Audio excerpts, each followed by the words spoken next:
Good morning. Today I'm going to continue the lecture from the previous one. In the previous lecture, what we had done is we basically talked about the duopoly model, especially the veteran model. And today we are going to talk about the Cournot model, which is actually older than the veteran model, in fact, but it is a price competition model in that sense. Um, but of course, this is a very important paper. Basically, this particular model is so important because this model talks about an equilibrium, which is in fact later known as Nash Equilibrium, or Nash had developed the equilibrium, but previous to that, there are versions, especially the version of Cournot is exactly almost equal to Nash equilibrium. Therefore, we will come to this lecture the interplay of the Nash equilibrium and the Cournot equilibrium in that context. So, with this small, beginning note, let me come to the lecture. That is what is a Cournot model altogether. So, of course, it is a mathematical model because Augustus Cournot in 1830s itself had conceptualized mathematical economics. In fact, much earlier than anybody even thought of about economics applying mathematical tools, even much before Edgeworth and other people. So I'm not telling that others never used, but his application of mathematics in the field is much rigorous than anybody else. Irrespective of all that, because that has basically helped a lot of modeling later on, and of course in the late 1930s or 40s onwards, economics is full of mathematical modeling. Now, in that context, even 100 years before of that, Augustus Cournot was in fact applied a very rigorous mathematical formulation to theorize, to model economic theory. Therefore, it's quite interesting and important. So let us come to the lecture now. So in the two firm model, that is, of course, we are talking about duopoly. Therefore, there is only two firms, and he in fact modeled that two firms as firm 1 and 2. So firm F produces output which is called the quantity of that particular firm. If it is 1, then Q1, then if it is second firm, then Q2. So the quantity of 1 and 2 is specifically formulated. Similarly, the total output is therefore, once you have two firms, then your total quantity is a summation of the first and second firm in that sense. So market price is given, therefore your price is actually times the quantity, which is the total price of the commodity in the market. So this is what is called the market price in that sense. For firm F, F has cost function, so you have a CF of respective firm, that is what is CF. So cost function of a respective firm, which is a function of a different variable, CF dash, sorry, CF dot. So profit for firm F is in that sense PQ QF minus CF of QF in that sense. That is the quantity being the profit is actually nothing but the total price of the quantity times that particular firm's quantity minus the cost which the firm in fact produce. I'm not going to repeat this because this is largely a model which mathematically formulated. So please understand this very preliminary kind of definition. So each firm, in that sense, each firm's profit depends on the firm's output, the other firm's output. This is quite interesting because once if you have this idea, then it is quite evident and clear that what is the profitability of first firm or the second firm, because first firm and second firm is in this particular model is interrelated in that sense. This is one of the most important change, or what you can see that the most important advancement in the thing, but in fact that is much earlier than what we all thought of. So let's look into the other aspect of that. Now once you have all this preliminary setting is done, then the profitability or maximization of firm's profit, whatever quantity, or in this case strictly profit, is given. That is, it is basically by following in a following manner we can articulate. That is, for one's problem is to choose quantity, okay, so as to maximize the pi on q1 q2, which is equal to p of q1 plus q2 times q1 minus c1 times q1, because this is very important, because the cost of the quantity produced by the first firm is actually being deducted from the total quantity, which is being jointly produced by all the that is what is called the market quantity, will give you actually the total profitability of that particular firm, first firm. Now differentiate, if you have a pi 1 to find the FOC, that is the firm's optimal choice. In that context, that is you have a dou pi 1 q1 q2 divided by dou q1, which is equal to pq times q1 plus q2 times q1 plus pq1 plus q2 minus cq1 q1. Okay, so this is what is actually the kind of profitability, the differentiation of profit in that sense, or your choice being determined based on this equation. For an interior solution, this is 0. Okay, if you are going to have no more expansion or kind of thing, then your difference is this difference is going to be 0 in that. Solving, we find q1 as a function of q2 in that. So that is what in the beginning I said, this is an interdependent model. That is, q1 is also depends on q2. That is, quantity 1 of a firm is depending on the quantity 2 of the other firm in that sense. So this gives us one's reaction function, which is maybe you can say chi1. So q1 is equal to chi1 q2, or some people say it's chi, then you can also, you can xi, you can say whatever. Okay, let's look at the graphical explanation of the same. Whatever I've said, it's very simple, that you have actually an output reaction towards the other firm, output production in fact. So you are not alone in this game any longer. So let's look into the response function. This is what is this purple line is the response function in that sense. So for once iso profit curve is given, then assuming Q's output is constant, you cannot simply say that what is your profit unless you say that, suppose the other firm is going to produce only a constant level of output, what would be my response accordingly. So that is what is called the reaction curve. And this is very crucial, and of course 100-200 years back this has been in fact very well documented sorry, and modeled, and that is why this is very, very important. And if 2's output were constant at a higher level, then 2's output at a yet higher level, and the reaction function is also follows accordingly. So now this is very clear, that is your p1 q1 q2 is constant, and your p1 pi1 q1 q2 is constant in every situation. So you have actually a response based on the other firm's constant quantity production in that. So firm one's choice, given that 2 chooses output Q. So you can say that if suppose this is actually the total quantity you can say produced, then your response is basically depending on the other person's production in that sense. It's pretty logical in that sense.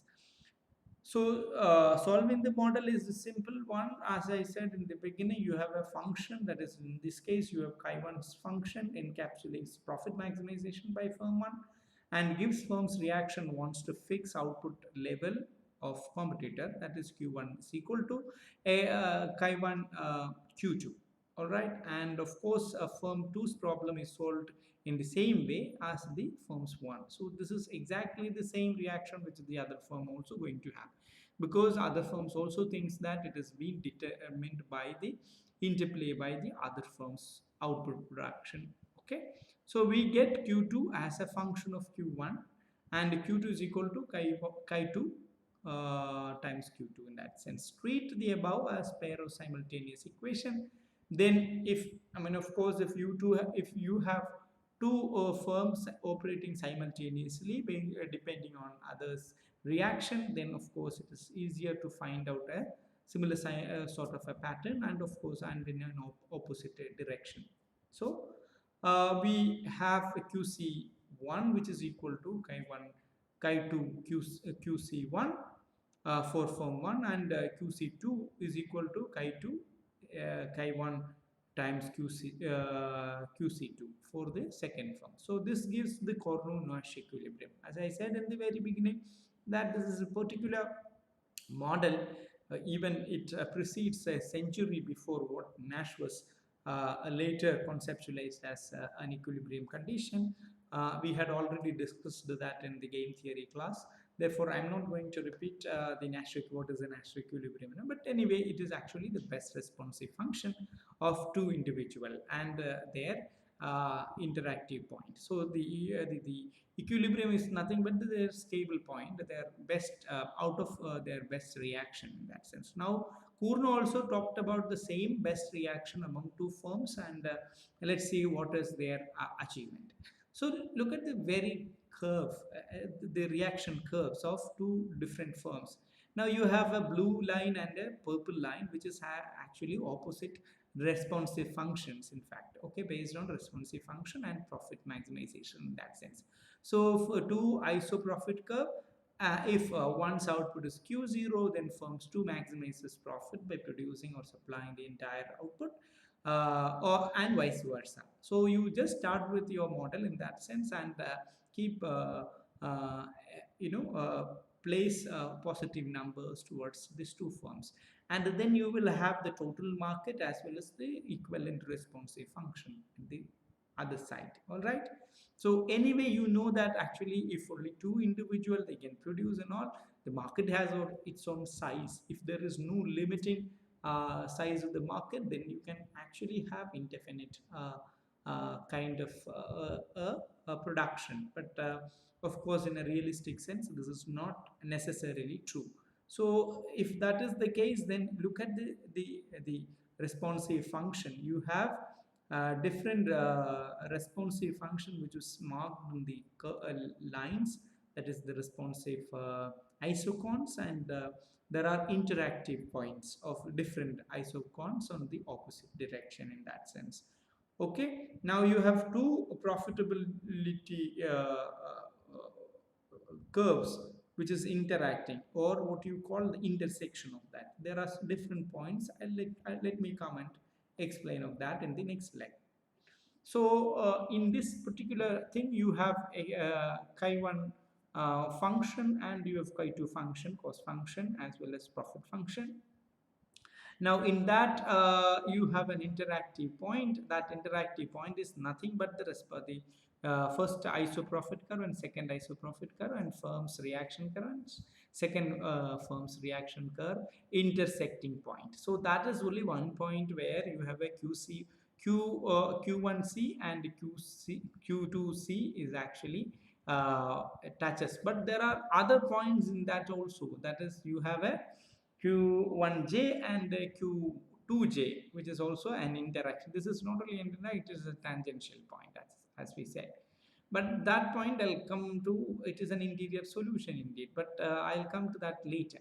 Joint profit maximization solution. That is actually the place where you maximize your thing, but the problem is that there you may not be actually your profit would be maximum there, but you may not be actually maximizes the quantity in the market.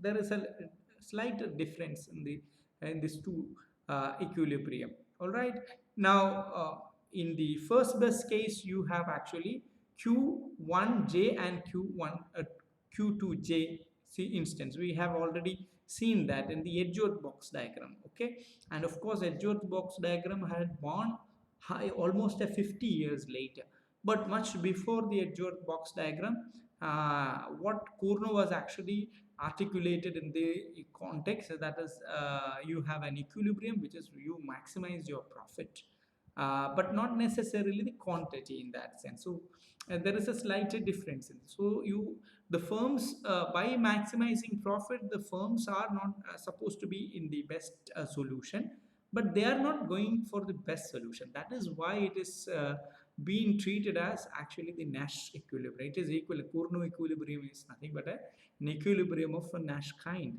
and we know that the first best solution is not the Nash equilibrium. Nash equilibrium is not anyway the first best.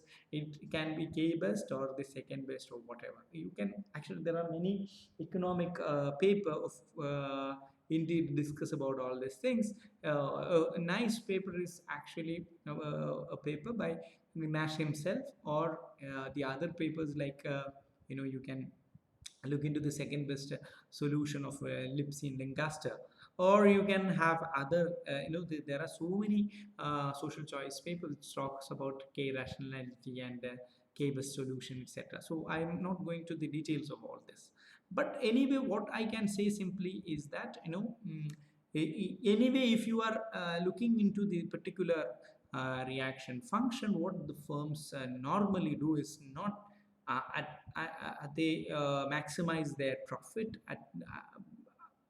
because if they maximize the profit, then their production would be much lesser than what they are supposed to in this particular case. So there is a difference between a quantity and a price profitability, with that of the best solution, which only talks about the profit maximization. So that is what actually the difference. So firms are not going really in the real world. Firms are not going for in nowhere Cournot was actually so fond of saying that they are going to have the first best solution, like what later Pareto had proposed. Of course, all these propositions came much later to that of what Augustus Cournot talked about. So I think there is a completely novel idea which was being proposed by Cournot in that context, and therefore Cournot-Nash equilibrium is a very, very important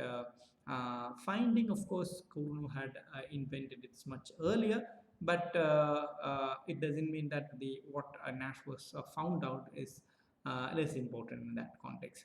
Why Cournot-Nash? It is general form, or it is the general form of Cournot's 1838 solution. It also is Nash equilibrium of a simple quantity game in that sense. So players are two firms and move simultaneously, and strategies are actions, or strategies are actions. The choice of the output level and functions give the best response of each firm to the other strategic action in that sense, or strategy or actions. To see more, take a simplified example which I'll come to. Before that, let me introduce also another paper which was written by Krishnendu Ghosh Dashtidar, my own teacher. He in fact talked about the Cournot-Nash interaction, and it's a wonderful paper. If somebody wish to read, please go through the paper and all. So it's good. So again, the as an advancement Cournot linear example, which I said, let's look into the details of that.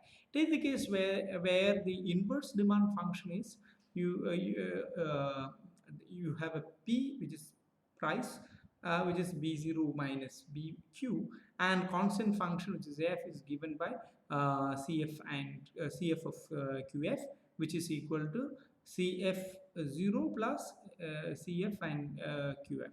So profit for firm F are B0 minus that is beta 0 and beta Q times QF minus CF plus CFQF.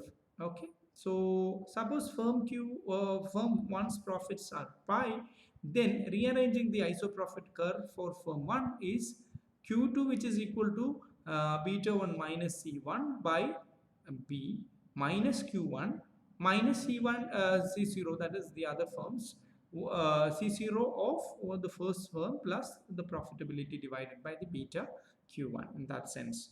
Okay. So if that is the case, then a firm's profits are given, that is it is going to be pi 1 Q1 Q2, which is equal to beta 0 minus beta q times q1 minus c 0 1 plus c1 q1. So this is what is actually the profit profit function of or profit equation of firm 1. So choose q1 so as to maximize this difference, this differentiate we get, sorry, if you choose q1 we can maximize, and in order to that find that differentiate, we need to differentiate, and we will get a dou pi times q1 q2 divided by dou q1, which is equal to 2 beta q1 plus b0 minus bq1 minus c1. So this is what is your firm's optimal choice for an interior solution. Or q1 is where you have a q1 which is greater than 0, sets this equal to 0, and doing this and rearranging we get the reaction function, which we had already seen that this is what is the reaction curve is all together. Okay, this is already been set, and now if you have this, then you will get a linear function, that is reaction function. Now all the discrepancies were been ruled out in that sense. This is a standard constant case profit function. So first iso profit curve, and firm 1 maximizes profit given q2. The reaction function therefore is the this simple one. It is actually rules out all the possible discrepancies. All right, now if you have all this thing, then if two firms are there, then the other firm also exactly mimic the other thing. So therefore an interactive point just like this, and you will get actually the market share by if it is competitive firm, both the firm would be sharing the market and profitability one and the same. If it is actually a perfectly competitive environment between two firms, there is no leader or follower kind of situation, both are best, and their profit, their cost is actually one and the same, then definitely they will be sharing the market in that sense, quite clear. But otherwise there won't be the case. Okay, now that is what is all this equation try to say. So I'm not going to the detail. Let's look if that is the case.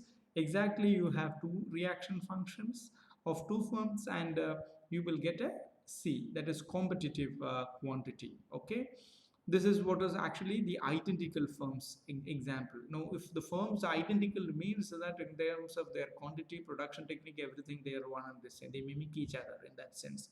So if that is the case, then definitely this would be the result. This is exactly what their reaction curve looks like, their profit functions looks like, their everything. So in that sense the market share of the two firms is one and the same in that sense. So all right, so this is a beautiful normalized model one can arrive immediately from the earlier equation and the assumption.